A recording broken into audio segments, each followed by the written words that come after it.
आप सभी अभ्यर्थियों के द्वारा ऐसा मांग किया जा रहा था कि जो समसामयिक घटनाएं हैं उस पर भी एक वीडियो बनाया जाए। तो चलिए आज मैं इसी को लेकर के आपके समक्ष उपस्थित हुआ हूं। अभी तक अगर हम बात करें 24 जून तक, अगर इस जून महीने में हम देखें तो 1 जून से लेकर 24 जून के भीतर जितनी भी महत्वपूर्ण घटनाएं हुई उसमें से छत्तीसगढ़ के संदर्भ में जो महत्वपूर्ण समसामयिक घटनाएं हैं उस पर हम चर्चा करेंगे। देखिए, वैसे तो समाचार बहुत सारे होते हैं, लेकिन सारे समाचार को पढ़ करके हमको अखबार तो नहीं लिखना है, हमको एग्जामिनेशन को क्रैक करना है या एग्जामिनेशन पॉइंट ऑफ व्यू को ध्यान में रखना है।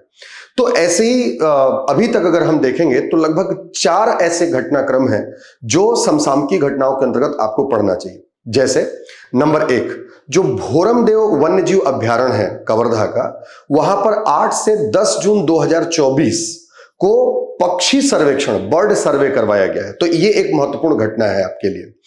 दूसरी जो सबसे महत्वपूर्ण बात यह हो जाती है कि 20 जून 2024 को छत्तीसगढ़ के नए राज्य निर्वाचन आयुक्त की नियुक्ति की गई है।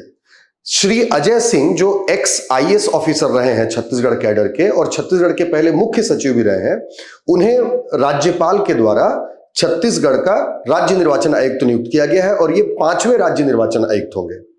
तीसरी सबसे महत्वपूर्ण बात यह है कि पिछली सरकार के द्वारा 3 फरवरी 2023 को राज्य नवाचार आयोग, स्टेट इनोवेशन कमीशन का गठन किया गया था, जिसको 22 जून 2024 को समाप्त कर दिया गया, बंद कर दिया गया और इसका छत्तीसगढ़ राज्य सरकार के सुशासन एवं अभिकरण विभाग में विलय कर दिया गया है।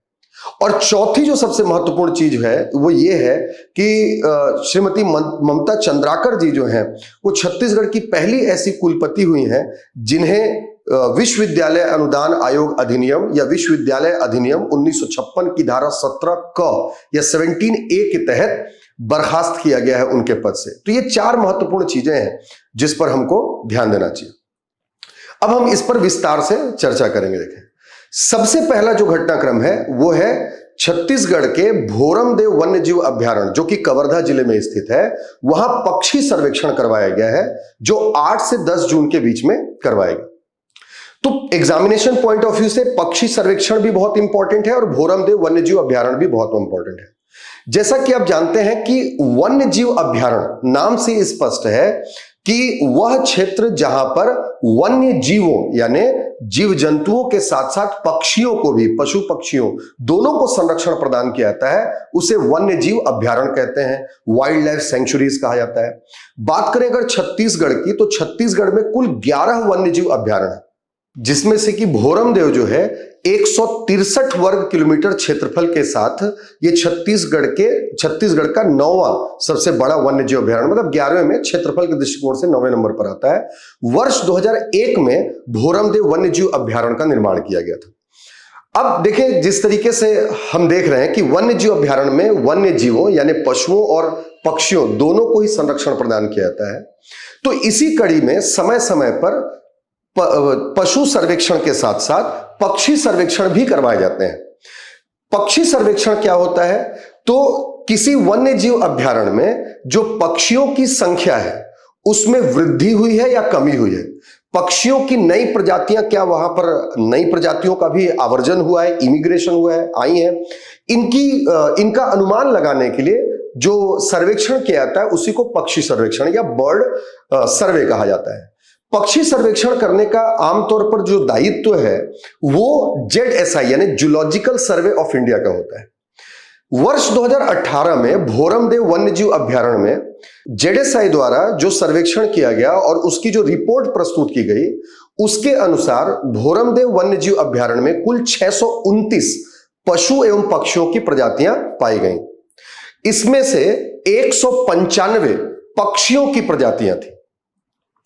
इसके पश्चात देखिए 2018 को मतलब सर्वेक्षण हुए काफी लंबा समय बीत गया था, इसीलिए छत्तीसगढ़ के माननीय उप मुख्यमंत्री श्री विजय शर्मा जी के निर्देश पर भोरमदेव वन्यजीव अभ्यारण्य में एक बार फिर से पक्षी सर्वेक्षण करवाया गया। ये जो पक्षी सर्वेक्षण है ये आपका 8 से 10 जून 2024 के बीच में करवाया गया था। अब प्रश्न उठता है कि पक्षी सर्वेक्षण कैसे किया गया? तो देखिए, पक्षी सर्वेक्षण करने के लिए जो पक्षियों के विशेषज्ञ होते हैं जिनको ये ज्ञान होता है कि वो पक्षियों को देखकर, उनकी आवाज को सुनकर, उनके उड़ने के तरीके को देखकर वो पता लगा के कि ये कौन सी पक्षी है या कौन सी पक्षी की प्रजाति है, ऐसे विशेषज्ञ सदस्यों को आमंत्रित किया गया। इस बार छत्तीसगढ़, मध्य प्रदेश, आंध्र प्रदेश, महाराष्ट्र से विशेषज्ञ सदस्य आमंत्रित हुए थे, उन्होंने भाग लिया इसमें। इसके साथ साथ जो सर्वेक्षण किया जाता है तो उसके लिए पूरे अभ्यारण्य में पैदल गश्त करना होता है, मतलब पैदल जाना होता है। पैदल गश्त करने के लिए इस बार जो पक्षी सर्वेक्षण हुआ उसके लिए 30 मार्ग बनाए गए थे, जिसमें से 15 जो गश्ती मार्ग थे उसमें दिन के समय, सुबह में और शाम के समय 15 गश्ती मार्ग में चल करके पक्षियों का सर्वेक्षण किया गया। पक्षी सर्वेक्षण जब भी किया जाएगा तो उसमें 2 इंस्ट्रूमेंट बहुत इंपॉर्टेंट जाते हैं, एक बाइनोकुलर जिससे देखेंगे और दूसरा कैमरा जिससे फोटोग्राफ्स वगैरह पक्षियों की ली जा सकती है। इन 2 का प्रयोग किया जाता है। इसके पश्चात इस दल ने 20 जून 2024 को हमारे उप मुख्यमंत्री श्री विजय शर्मा जी को अपना रिपोर्ट प्रस्तुत कर दिया, जिसमें इन्होंने बताया कि भोरमदेव वन्यजीव अभ्यारण्य में 143 पक्षियों की प्रजातियां हैं। इसका मतलब यह है कि जो जेडेसाई ने 2018 की रिपोर्ट दी थी उसमें 195 पक्षियों की प्रजातियां थी। जो नया रिपोर्ट आया इसमें 143 पक्षियों की प्रजातियां। इसका मतलब इस रिपोर्ट के अनुसार, इस सर्वे की रिपोर्ट के अनुसार जो पक्षी हैं उनकी प्रजातियां घटी छत्तीसगढ़ में। तो अब उन्होंने रीजन भी बताया कि क्यों हुआ। जैसे कि आप देख रहे हैं कि जो पक्षी सर्वेक्षण हुआ ये जून के माह में हुआ, 8 से 10 जून, जिसमें काफी गर्मी होती है। गर्मी के दौरान जो माइग्रेंट बर्ड होते हैं, मतलब जो दूसरे स्थान से आते हैं, उनकी संख्या काफी कम होती है। वहीं शीत ऋतु में, अगर विंटर में इसको किया जाए, ठंड के समय पर किया जाए, तो माइग्रेंट बर्ड यहां पर आते हैं, जिससे उसकी संख्या बढ़ जाती है।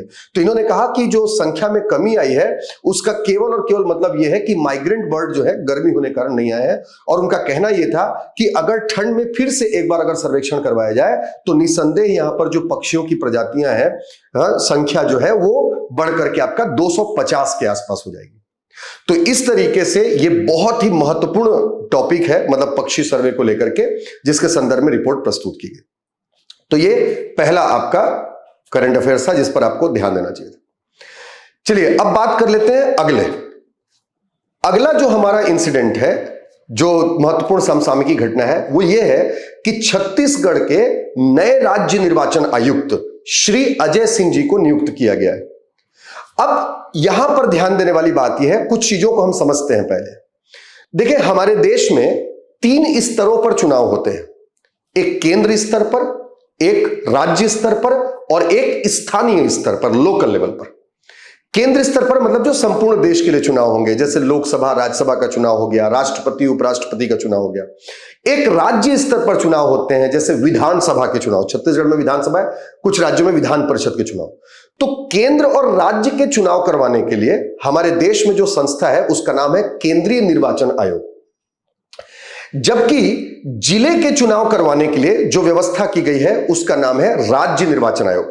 याद रखें, जिले का चुनाव पहले जिले की सरकारें नहीं हुआ करती थी। 73वें संविधान संशोधन 1992 से जिले में, मतलब ग्रामीण क्षेत्र में, ग्रामीण जिले में सरकार की स्थापना हुई, जिसको हम पंचायत कहते हैं। और 74वें संविधान संशोधन 1992 से शहरी क्षेत्र, नगरीय क्षेत्रों में जिले स्थानीय सरकार की स्थापना की गई, जिसको हम आपका नगरीय निकाय कहते हैं। अब इन दोनों की स्थापना होने के पश्चात, क्योंकि केंद्रीय निर्वाचन आयोग केवल केंद्र और राज्य के चुनाव करवा रही थी, मतलब राष्ट्रपति, उपराष्ट्रपति, लोकसभा, राज्यसभा, विधानसभा, विधान परिषद, ये 6 चुनाव केंद्रीय निर्वाचन आयोग करवाती है। चूंकि 73वें और 74वें संविधान संशोधन से जिले में भी अब चुनाव की आवश्यकता होगी, अतः जिला स्तरीय चुनाव करवाने के लिए एक नए संवैधानिक आयोग की स्थापना करने का प्रावधान किया गया हमारे संविधान में। और संविधान के अनुच्छेद 243 के, 243 के, या हिंदी में कहें तो 243 में यह व्यवस्था किया गया है कि प्रत्येक राज्य में एक राज्य निर्वाचन आयोग होगा।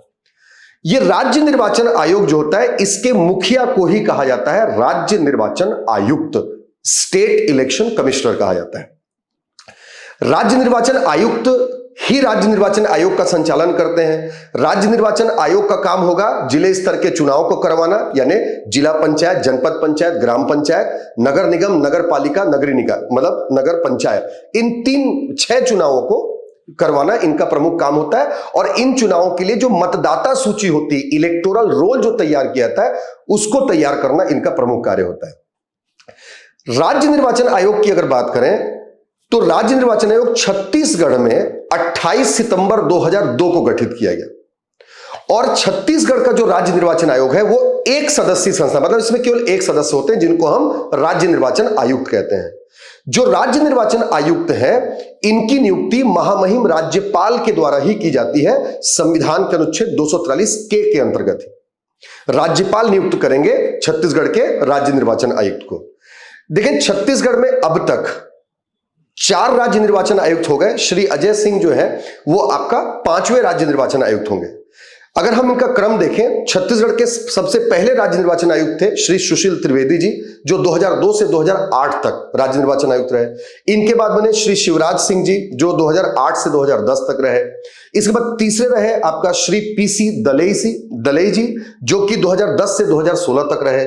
और 23 अगस्त 2016 से लेकर 2023 तक ठाकुर राम सिंह छत्तीसगढ़ के राज्य निर्वाचन आयुक्त रहे।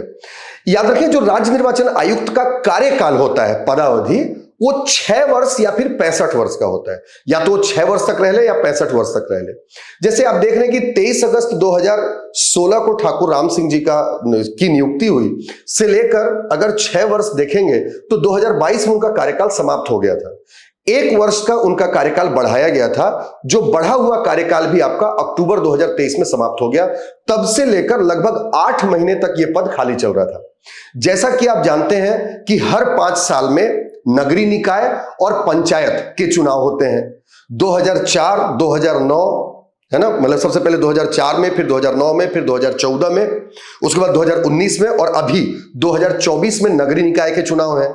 उसी तरीके से अगर जनवरी में अगर आप जाएंगे तो 2005, 2010, 2015, 2020 और अब 2025 में पंचायतों के चुनाव हैं। इसका मतलब अभी ही इसी वर्ष के अंत में नगरीय निकाय और पंचायत के चुनाव होने हैं। और नगरीय निकाय और पंचायत के चुनाव करवाने के लिए राज्य निर्वाचन आयुक्त अगर अनुपस्थित रहेंगे तो यह संभव नहीं हो पाएगा। इसलिए सरकार ने अभी ही 20 जून 2024 को श्री अजय सिंह जी को छत्तीसगढ़ का 5वां राज्य निर्वाचन आयुक्त नियुक्त किया है। याद रखें, राज्य निर्वाचन आयुक्त जो है, इनके वेतन क्या होंगे, इनका कार्यकाल कैसा होगा, है ना, ये सारी चीजें तय करने का जो पावर है, जो शक्ति है, वो राज्यपाल में निहित होती है। राज्यपाल जो तय करते हैं उनके अनुसार ही इनको वेतन भत्ते दिए जाते हैं। इन्हें पद की सुरक्षा भी प्राप्त होती है। ये या तो त्यागपत्र देकर के पद से हट सकते हैं या फिर इन्हें उसी तरीके से हटाया जा सकता है जिस तरीके से हाईकोर्ट के जो न्यायाधीश होते हैं उनको पद से हटाया जाता है। तो इनको पद की सुरक्षा भी प्राप्त होती है। ये बहुत ही महत्वपूर्ण विषय है आपके पढ़ने के लिए। तो ये दूसरा महत्वपूर्ण करंट इवेंट है। तीसरी सबसे महत्वपूर्ण चीज ये है कि छत्तीसगढ़ सरकार द्वारा, वर्तमान छत्तीसगढ़ सरकार द्वारा जो छत्तीसगढ़ राज्य नवाचार आयोग है उसको भंग कर दिया गया, समाप्त कर दिया गया है, या दूसरे शब्दों में कहें तो इसका सुशासन एवं अभिकरण विभाग में विलय कर दिया गया। अब समझते हैं छत्तीसगढ़ राज्य नवाचार आयोग क्या है और कैसे ये अस्तित्व में आया। आप देखें, छत्तीसगढ़ राज्य नवाचार आयोग, नाम में ही स्पष्ट है नवाचार, इनोवेशन। पिछली सरकार ने, जिसमें मुख्यमंत्री थे श्री भूपेश बघेल जी, उनके द्वारा 3 फरवरी 2023 को छत्तीसगढ़ राज्य नवाचार आयोग का गठन किया गया। उन्होंने इस उद्देश्य से इसका गठन किया कि ये आयोग छत्तीसगढ़ सरकार को नए नए इनोवेशन करने, क्या क्या नवाचार किया जाना चाहिए जिससे जन कल्याण हो सके, समाज कल्याण हो सके, राज्य का विकास हो सके, इसके साथ साथ जो जन कल्याणकारी योजनाएं हैं उसके संदर्भ में सलाह देने के लिए इस नवाचार आयोग का गठन किया गया था। इस आयोग में एक अध्यक्ष, एक उपाध्यक्ष, 3 सदस्य और 1 सचिव के गठन का प्रावधान था। इनसे मिलकर के यह आयोग बनेगा, ऐसी व्यवस्था इसमें की गई थी। और इसके अध्यक्ष बने थे श्री विवेक ढांड जी, इसके अध्यक्ष बने। और जैसा कि मैंने आपको बताया, नवाचार आयोग का काम ही था सरकार को सुझाव देना, सलाह देना। तो इसी कड़ी में 3 फरवरी 2023 से गठित होने के बाद अपने बहुत ही लघु अवधि में इस आयोग ने लगभग 7 सुझाव सरकार को दिए। और आप इस बात को भी समझें कि इस आयोग ने यह सुझाव भी दिया था कि राज्य नवाचार आयोग का विलय कर दिया जाए। और इसी को मानते हुए फिर वर्तमान सरकार ने इसका जो सुशासन और अभिकरण विभाग है इसमें विलय कर दिया। हालांकि इस बीच में कुछ घटनाक्रम भी हुए। जैसे ही सरकार परिवर्तित हुई और नव निर्वाचित सरकार का गठन हुआ, 5 जनवरी 2024 को इसके अध्यक्ष श्री विवेक ढांड जी ने अपने पद से इस्तीफा दे दिया। 20 जून को इसके जो सचिव थे श्री आर.के. सिंह, जो पूर्व आईएएस अधिकारी थे, इन्होंने भी, इनका कार्यकाल पूरा हो गया। ऐसी स्थिति में अब राज्य निर्वाचन आयोग में कोई भी पदाधिकारी रह नहीं गया था और 20 जून को कार्यकाल समाप्त होने के पश्चात 22 जून को राज्य सरकार ने यह आदेश पारित कर दिया कि राज्य नवाचार आयोग को सुशासन एवं अभिकरण विभाग में शामिल कर दिया जाएगा। और इस तरीके से राज्य नवाचार आयोग अब वर्तमान में नहीं है, उसको सबमर्ज कर दिया गया, सबज्यूम कर दिया गया। अब चौथा जो महत्वपूर्ण करंट अफेयर्स का टॉपिक जो आपको ध्यान रखना चाहिए वो ये है कि श्रीमती ममता चंद्राकर जी छत्तीसगढ़ की पहली ऐसी कुलपति हुई हैं जिन्हें विश्वविद्यालय अधिनियम की धारा, विश्वविद्यालय अधिनियम 1956 की धारा 17 क के तहत पद से बर्खास्त किया गया है। ठीक है, सरकार के द्वारा ऐसा तर्क दिया गया या सरकार के द्वारा यह कहा गया है कि कुछ अनियमितताओं को देखते हुए और राज्य सरकार के कार्यों में सहयोग न मिलने के कारण उन्हें पद से हटाया गया है। तो ये 4 महत्वपूर्ण घटनाक्रम है जो आपको पढ़ने चाहिए। मैंने एक प्रयास किया कि किस तरीके से समाचार में से हम महत्वपूर्ण घटनाओं को निकालें जो हमारे एग्जामिनेशन के लिए हमारे एग्जामिनेशन के पॉइंट ऑफ व्यू से बहुत उपयोगी हो। उम्मीद करता हूं कि आपके लिए बहुत कारगर सिद्ध होगा और ऐसे ही समय समय पर मैं वीडियोस जो है आपके लिए लेकर के आते रहूंगा। धन्यवाद।